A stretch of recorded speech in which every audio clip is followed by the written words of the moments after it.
छाया प्रमोद की सहपाठिनी थी। प्रमोद नगर के एक प्रतिष्ठित और कुलीन ब्राह्मण परिवार का लड़का था और छाया छाया थी नगर की एक प्रसिद्ध नर्तकी की इकलौती कन्या। नगर में एक बहुत बड़ा राधा कृष्ण का मंदिर था, जहां न जाने कितना सदाव्रत रोज बढ़ जाता था। सैकड़ों साधु संत मंदिर में पड़े पड़े भगवत भजन करते, मनमाना भोजन करते और करते मनमाना अनाचार। छाया की माँ इसी मंदिर की प्रधान नर्तकी थी। मंदिर को छोड़कर दूसरी जगह वह गाने बजाने कभी न जाती। मंदिर के प्रधान पुजारी की उस पर विशेष कृपा थी, इसलिए उसे किसी बात की कमी न थी। गंगा के किनारे उसकी विशाल कोठी थी, जहां से सदा संगीत की मधुर ध्वनि आया करती। नगर के संगीत प्रेमी जब स्वयं ही उसके यहाँ पहुंच जाते तो राजरानी उन्हें निराश न करती, किंतु वह किसी के यहाँ बुलाने पर गाने के लिए नहीं जाती थी। छाया इसी राजरानी की इकलौती कन्या थी। राजरानी की सारी आशाएं इसी कन्या के ऊपर अवलंबित थी। विद्याध्ययन की और छाया की अधिक रुचि देखकर राजरानी ने उसे स्कूल में भर्ती करवा दिया। छाया नगर की कुछ पुरानी प्रथा के अनुयायियों के विरोध करने पर भी कुलीन घर की लड़कियों के साथ पढ़ते पढ़ते कॉलेज तक पहुंच गई। और जिस दिन पहले पहल वे कॉलेज पहुंची, प्रमोद से उसकी पहचान हो गई। यह पहचान ही बनकर न रही। धीरे धीरे वह मित्रता में परिवर्तित हुई और अंत में उसने प्रणन का रूप धारण कर लिया, जिसका परिणाम यह हुआ कि परिवार वालों का विरोध, तिरस्कार और प्रताड़ना न तो प्रमोद को ही उसके पास से विचलित कर सका, न छाया को। विवाह के लिए उन्हें कोर्ट का सहारा लेना पड़ा। कोर्ट में रजिस्ट्री होने के बाद आर्य समाज मंदिर में उनका विवाह वैदिक रीति से संपन्न हुआ। अग्नि को साक्षी देकर वह दोनों पति पत्नी के पवित्र बंधन में बंध गए। बचपन से ही कुलीन घर की लड़कियों के साथ मिलते जुलते रहने के कारण उनके रीति रिवाजों को देखते देखते छाया के हृदय में एक कुल वधू का जीवन बिताने की प्रबल उत्कंठा जागृत हो उठी थी। प्रमोद के साथ विवाह सूत्र में बंधकर छाया ने उसी सुख का अनुभव किया। वह एक कुल वधू की ही तरह प्रमोद के इशारों पर नाचना चाहती थी। प्रमोद के नह झुकने पर अपने हाथ से ही वह प्रमोद के कपड़े धोती। अभ्यस्त न होने पर भी दोनों समय प्रमोद के लिए वह अपने ही हाथ से भोजन बनाती और थाली परोसने के बाद जब तक प्रमोद भोजन करते वह उन्हें पंखा झला करती। प्रमोद के भोजन कर चुकने के बाद उनकी झूठी थाली में भोजन करने में वह एक अकथनीय सुख का अनुभव करती। इसके पहले इस प्रकार काम करने का उसके जीवन में कभी अवसर न आया था, किंतु धीरे धीरे उसने अपने आप को ऐसा अभ्यस्त कर लिया कि उसे कोई काम करने में कठिनाई न पड़ती। राजरानी को पुत्री की परिस्थितियों का पता लगता ही रहता था। वह सोचती कि मेरे साथ रहकर छाया यहाँ रानियों की तरह हुकूमत कर सकती थी। बड़े बड़े विद्वान रईस तक यहाँ आकर उसकी कदमबोसी कर जाया करती, किंतु उसकी तो मति ही पलट गई है। अपने आप ही उसने दासियों का सजीवन स्वीकार कर लिया है। छाया को किसी प्रकार फिर से अपने चंगुल में फांस लेने के प्रयत्न में वह अब भी लगी रहती। वह सोचती, ऐश आराम में पली हुई लड़की कितने दिनों तक कष्ट का जीवन बिता सकेगी, कभी न कभी चेतेगी और आवेगी। किंतु छाया तो माता के घर के ऐश आराम को घृणा की दृष्टि से देखती थी। यहाँ वह इस कष्ट में भी जिस सुख का अनुभव करती, उसकी आत्मा को जितनी शांति मिलती थी, उस रूप के हाट में, उस वैभव की चकाचौंध में, उसके संताश का भी स्वप्न देखना छाया के लिए दुराशा मात्र थी। छाया प्रमोद के विशुद्ध और पवित्र प्रेम के ऊपर संसार की सारी विभूतियों को निछावर कर सकती थी। प्रमोद के साथ ये छोटा सा मकान उसे नंदनवन से भी अधिक सुहावना जान पड़ता था। सारांश यह है कि छाया को कोई इच्छा न थी। प्रमोद का प्यार और उसके चरणों की सेवा का अधिकार वह सब कुछ पा चुकी थी। प्रमोद के विवाह के बाद प्रमोद के माता पिता ने उन्हें अपने परिवार में सम्मिलित नहीं किया। अपने इकलौते बेटे को त्याग देने में उन्हें कष्ट बहुत था, किंतु प्रमोद के इस कृत्य ने समाज में उनका सिर नीचा कर दिया था। अतएव वह प्रमोद को क्षमा न कर सके। स्वाभिमानी प्रमोद ने भी माता पिता से क्षमा की याचना न की। अपनी समझ में उन्होंने कोई बुरा काम न किया था, इसलिए शहर में ही पिता के कई मकानों के रहने पर भी किराए के मकान में रहने लगे। परिवार और समाज ने प्रमोद को त्याग दिया था, किंतु उनके कुछ मित्र अपने ऐसे मित्र थे जो उन्हें इस समय में भी अपनाए हुए थे। अपने इस छोटे से इने गिने मित्रों के संसार में छाया के साथ रहकर प्रमोद को अब और किसी वस्तु की आवश्यकता न थी। आर्थिक कठिनाइयां कभी बाधा बनकर उनके सुख के सामने खड़ी हो जाएंगी, प्रमोद को इसका ध्यान भी न था। कॉलेज के प्रोफेसरों और प्रिंसिपल की उनके साथ बड़ी सहानुभूति थी। उनका आचरण कॉलेज में बड़ा उज्जवल रहा था और वे परीक्षाओं में सदा पहले ही आए थे, इसलिए वे थोड़ा प्रयत्न करने पर वहाँ प्रोफेसर हो सकते थे। परंतु सुख की आत्मविस्मृति तक बाह्य आवश्यकताओं की पहुंच कहाँ। कॉलेज में एक हिंदी के प्रोफेसर का स्थान खाली भी हुआ, किंतु प्रमोद अपने सुख में इतना भूल गए थे कि उन्हें और किसी बात का स्मरण ही न रहा। उनके मित्रों और छाया ने एक दो बार उनसे इस पद के लिए प्रयत्न करने के लिए कहा भी, किंतु उनका यह उत्तर सुनकर छाया, क्यों मुझे अपने आप से दूर भगा देना चाहती हो? छाया चुप हो गई। उसे अधिक कहने का साहस न हुआ। वह प्रमोद के भावुक स्वभाव से भली भांति परिचित थी। छोटी छोटी साधारण बातों का भी उनके हृदय पर बड़ा गहरा प्रभाव पड़ता था। यौवन जनित उन्माद और लालसाएं चिरस्थायी नहीं होती। इस उन्माद के नशे में जिसे हम प्रेम का नाम दे डालते हैं, वह वास्तव में प्रेम नहीं, किंतु वासनाओं की प्यास मात्र है। लगातार 6 महीने तक छाया के साथ रहकर अब प्रमोद की आंखों में भी छाया के प्रेम और सौंदर्य का वह महत्व न रह गया था जो पहले था। अब वह नशा कहाँ था? उन्हें अपने कर्तव्य का ज्ञान हुआ। उन्हें अब ऐसा जान पड़ता जैसे उन्होंने कोई बहुत बड़ी भूल कर डाली है। आर्थिक कठिनाइयां भी उन्हें पद पद पर शूल की तरह कष्ट पहुंचा रही थी। इसके अतिरिक्त माता पिता के स्नेह का अभाव उन्हें अब बहुत खटक रहा था। उनका चित्त व्याकुल सा रहता, बार बार उस स्नेह की शीतल छाया में दौड़कर शांति पाने के लिए उनका चित्त चंचल हो उठता। माता पिता के स्नेह में जो शीतलता, ममता का मधुर दुलार और जो एक प्रकार की अनुपम शांति मिलती है, वह उन्हें छाया के पास न मिलती। छाया के प्रेम में उन्हें सुख मिलता था, शांति नहीं। स्नेह मिलता पर शीतलता नहीं, आनंद मिलता पर तृप्ति नहीं। हाँ, प्यास और तीव्र होती जान पड़ती। आनंद और सुख के जलन की मात्रा अधिक मालूम होती। वे माता पिता के स्नेह के लिए अत्यधिक विकल रहते, किंतु जब माता पिता ने ही उन्हें अपने प्रेम के पलने से उतार कर अलग कर दिया, तब स्वयं उनके पास जाकर उनके प्रेम और दया की भिक्षा मांगने प्रमोद के स्वाभिमानी स्वभाव के विरुद्ध था। प्रमोद का स्वास्थ्य भी अब पहले जैसा न रह गया था। दुश्चिंताओं और आर्थिक कठिनाइयों के कारण वे बहुत कृष्ण और विक्षिप्त से रहते। समाज में भी अब मान प्रतिष्ठा न थी। हर स्थान पर उनके इसी विवाह की चर्चा सुनाई पड़ती। प्रमोद के इस कार्य से ही नहीं, स्वयं प्रमोद से भी किसी को किसी प्रकार की कोई सहानुभूति न रह गई थी। अब लोग प्रायः यही कहते कि प्रमोद तो 2 ही 3 साल के बाद अपने इस कृत्य पर पछताएगा। यह विवाह प्रमोद सरीखे विवेकी और विद्वान युवक के लिए अनुकूल नहीं हुआ। ठहरी तो आखिर वैश्या की लड़की ही ना, कितने दिन तक साथ देगी? वैश्या भी किसी की होकर रही है या ये रहेगी? इस प्रकार न जाने कितने तरह के आक्षेप प्रमोद को सुनने में आते। इन सब बातों को सुन सुनकर प्रमोद की आत्मा विचलित सी हो उठी। उन्हें इन सब बातों का मूल कारण छाया ही जान पड़ती।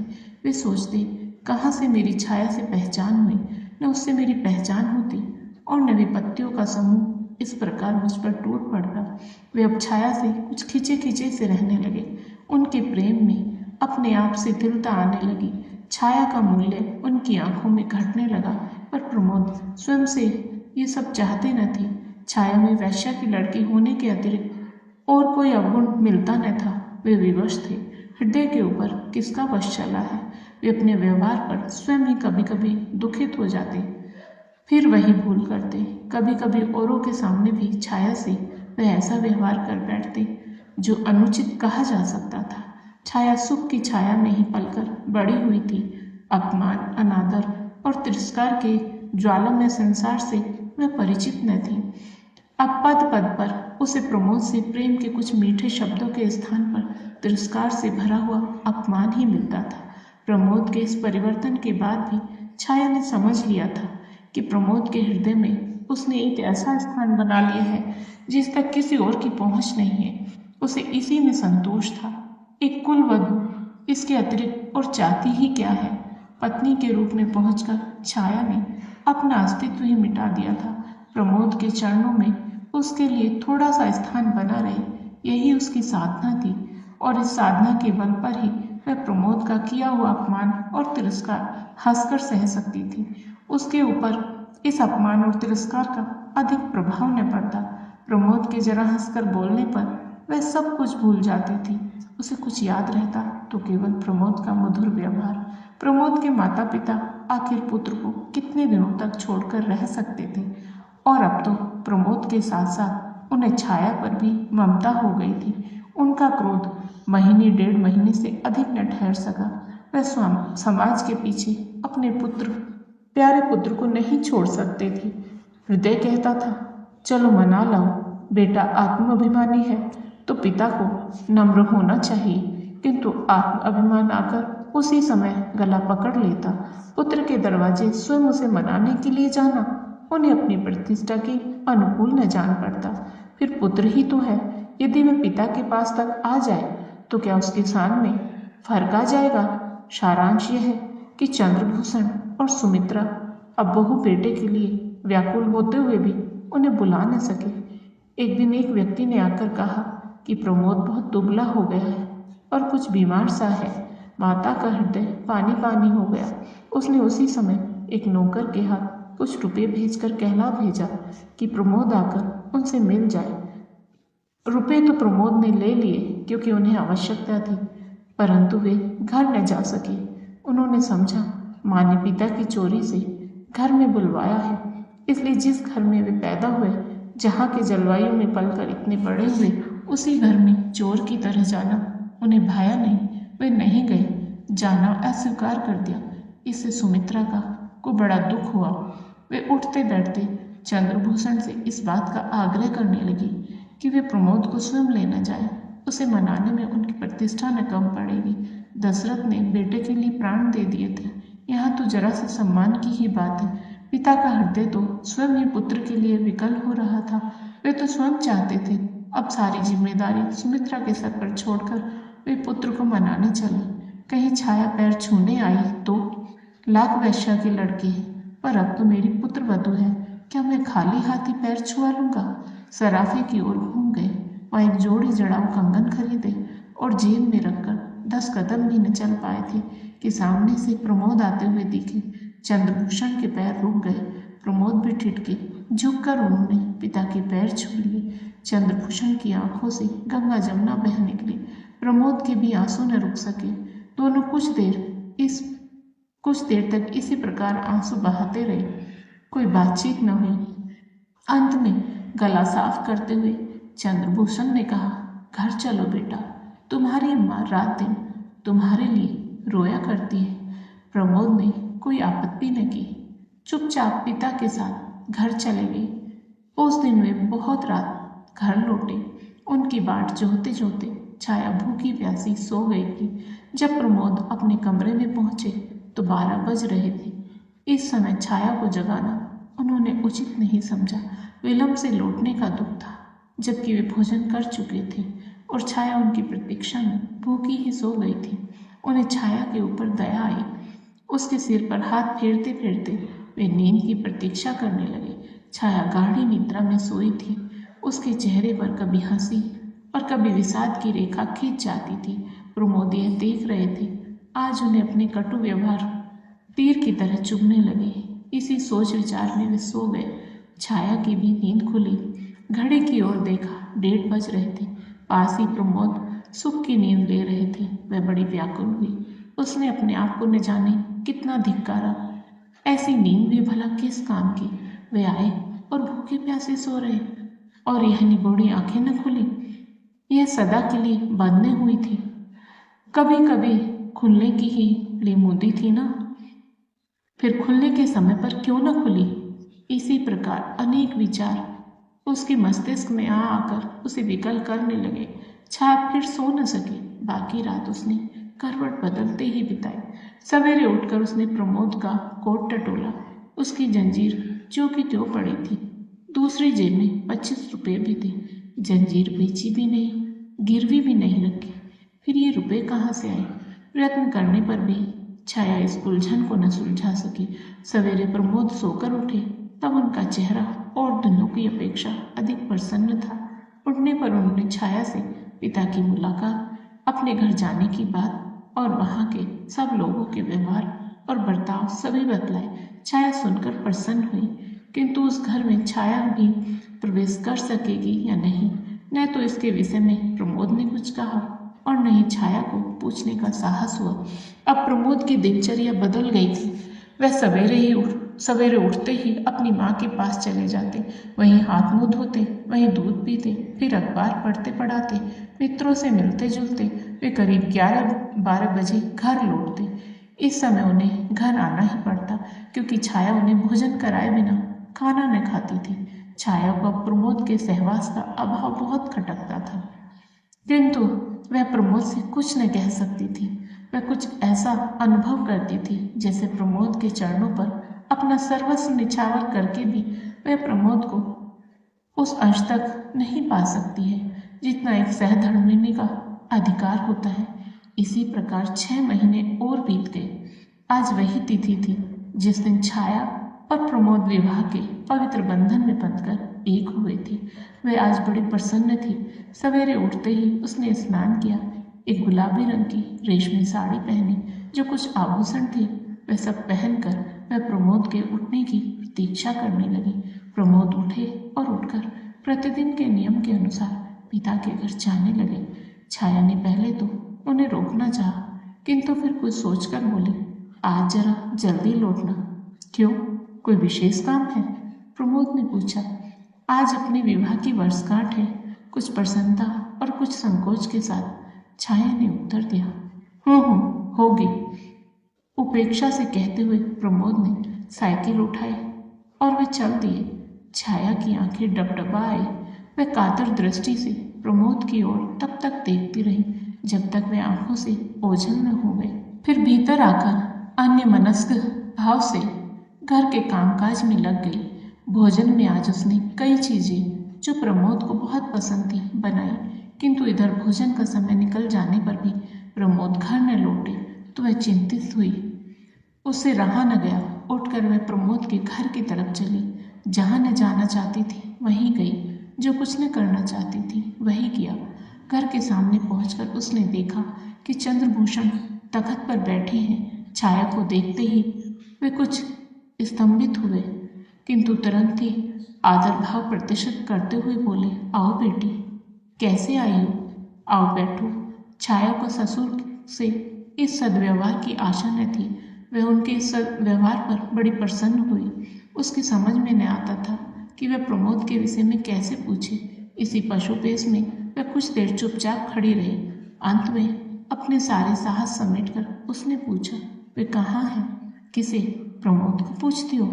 वह तो इधर कल शाम से ही नहीं आया, पर हाँ, वह पराया मिस्टर अग्रवाल के यहाँ बैठा करता है। तुम ठहरो, मैं उसे बुलवाए देता हूँ, चंद्रभूषण ने उत्तर दिया।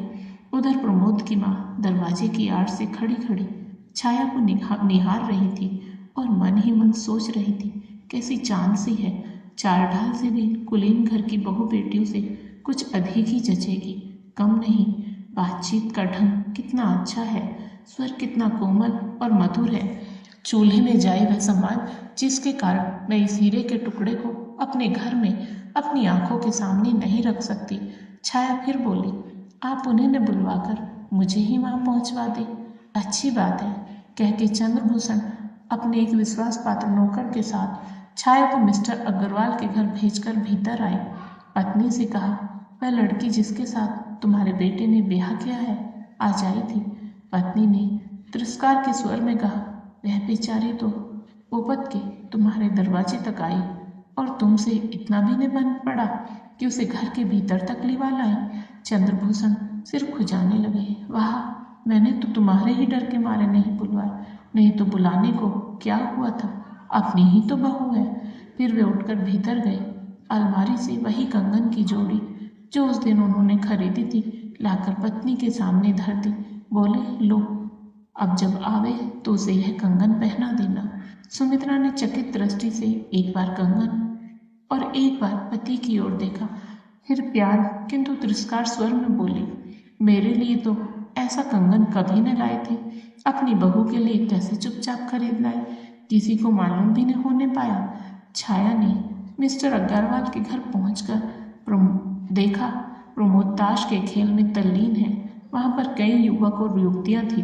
प्रमोद सबसे हंस हंसकर बातें कर रहे थे। वहां पर मिस्टर अग्रवाल की कन्या शांता को छोड़कर छाया किसी को पहचानती न थी। शांता से छाया का परिचय भी प्रमोद ने ही करवाया था। शांता प्रमोद की बाल सहेली थी और वे उसका बहुत आदर करते थे, किंतु आज प्रमोद का शांता के पास इस तरह बैठे रहना जाना और छाया की उपेक्षा करना छाया को बड़ा कष्टकर जान पड़ा। वह सोचने लगी, यहाँ न आती तो अच्छा होता। वह बैठ न सकी। 10 मिनट तक चुपचाप खड़ी देखती रही। अंत में शांता की नजर उस पर पड़ी। उसने उठकर छाया को आदर के साथ बिठाया। प्रमोद को छाया का इस प्रकार उसकी खोज में ही सही उसके मित्रों के घर तक पहुंचना अच्छा न लगा। उन्होंने वहीं सबके सामने उसे डांट दिया। वे सिर से पैर तक जल उठे। कुछ देर वहां बैठकर फिर वे अपने घर आए। घर पहुंचकर उन्होंने छाया को खूब आड़े हाथों लिया। जो कुछ जी में आया क्रोधावेश में कहते गए। क्रोध में न मनुष्य में बुद्धि रह जाती है न विवेक। प्रमोद ने जो कुछ कहना था वह भी कहा और जो कुछ न कहना था वह भी कहा। अंत में उन्होंने यहाँ तक कह डाला कि तुम अपने परिवार की चाल क्यों छोड़ सकोगी, गली गली घूमोगी नहीं तो काम कैसे चलेगा। तुम तो मालूम होता है वही करोगी जो तुम्हारी माँ आज तक कर रही है। छाया कट सी गई। अपमान उसके चेहरे पर तड़प उठा, किंतु वह कुछ नहीं बोली। वह जानती थी कि कुछ बोलकर अपना हित जोड़कर वह हित नहीं कर सकती। अतः अंत तक अपने इस कार्य के लिए वह विनम्र भाव से प्रमोद से क्षमा मांगती रही और इस बात का आश्वासन देती रही कि अब उससे ऐसी भूल कभी न होगी। किंतु प्रमोद अपने को शांत न कर सके।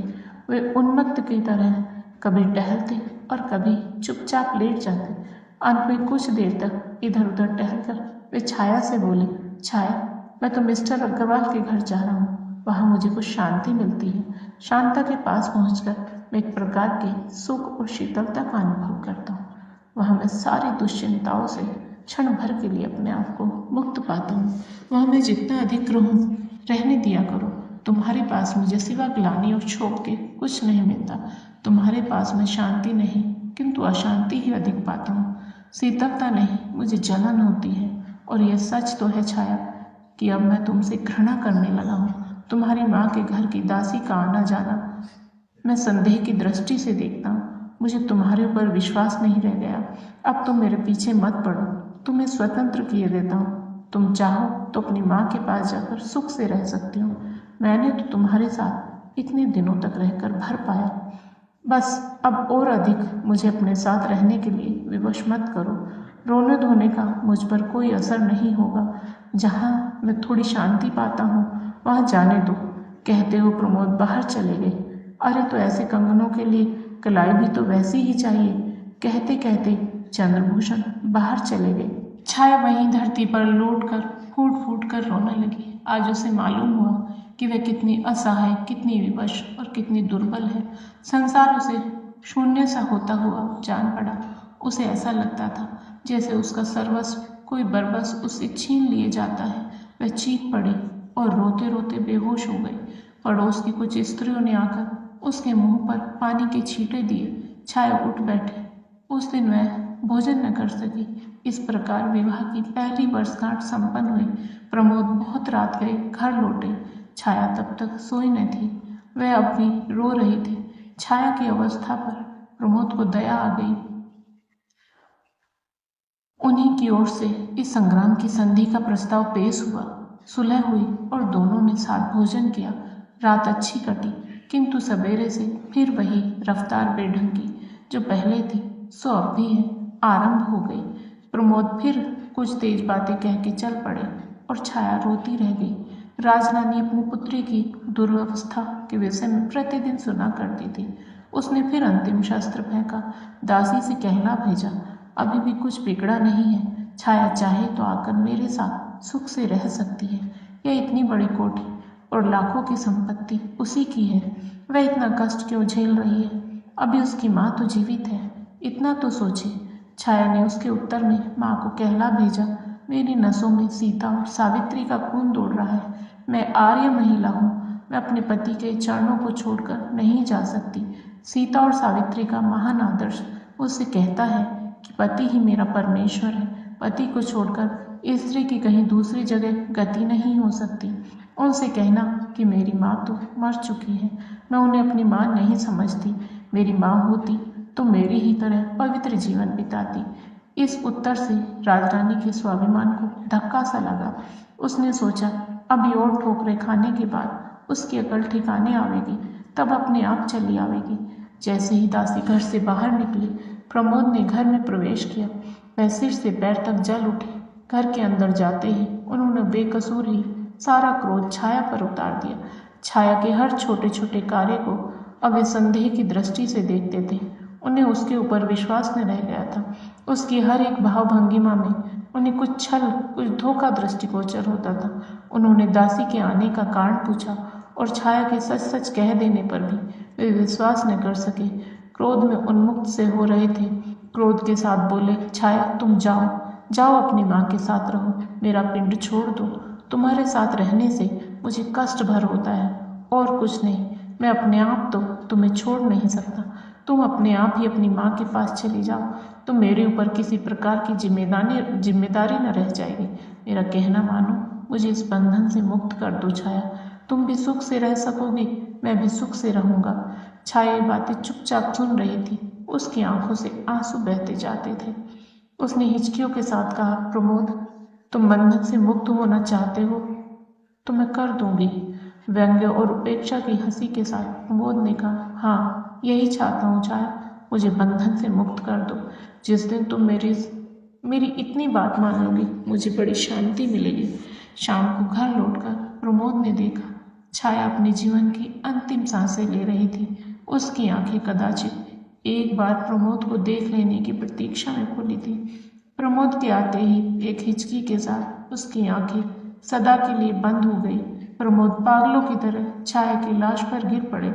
आज भी प्रमोद नन्ही सी पोटली जिसमें छाया का चित्र और उसका अंतिम पत्र है, बड़ी सावधानी से हृदय से लगाए हुए नगर के सुनसान स्थानों में यहाँ वहाँ खंडरों में देखे जाते हैं।